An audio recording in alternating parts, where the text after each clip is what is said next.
د یوې جینۍ څلور یا پنځه عاشقان څرنګه جوړیږي. په دغه جینۍ کې کم داسې نشانې وي چې د محبت کولو والا ترېنه تاویږي راتاویږي. په دې ویډیو کې به نن دغه ټول معلومات درکوو. ویډیو را سره تر اخره پورې وګورئ چې تاسو هم د دغه معلوماتو نه خبر شئ او دغه نشانیانې ځان سره ذهن کې کینوئ.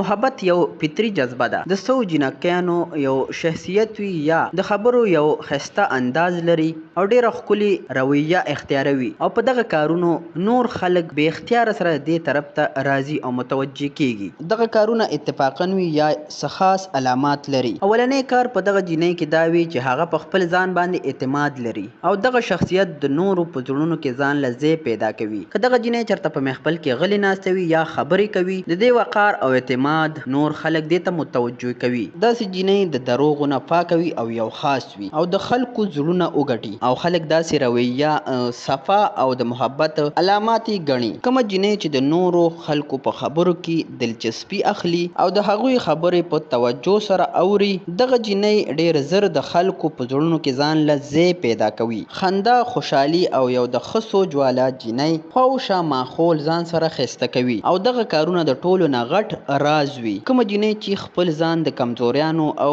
خوبیانو سره قبوله کړي، هغه جینۍ نور خلک هم خپل سایډ ته مایله کوي او راغواړي. اصل کشش د زړه نه راځي، نه چې ظاهرا ځان جوړ کړي. اعتماد، خلوص او په نورو خلکو کې دلچسپي اخیستل او خپل ځان کمزوري حالات کې قبلول، دغه نشانیانې یوه جینۍ خاص جوړوي. کله تاسو هم داسې جینۍ لیدلې ده چې د خبرو نه متاثره شوې یا یې خواوشا ته ډېر مینوال وي، د خپل رای اظهار په کمنټ کې وکړئ. دغه معلوماتو چې سره شریک کړو. که ویډیو مو خوښه شوي ویډیو لایک کړئ او که چینل ته نوي راغلي یې چینل سبسکرایب کړئ. د ویډیو کتل مو ډېره زیاته مننه کوم. په بل ویډیو کې به ملاویږو. سبسکرایب کړئ. د ویډیو کتل مو ډېره زیاته مننه کوم. په بل ویډیو کې به ملاویږو.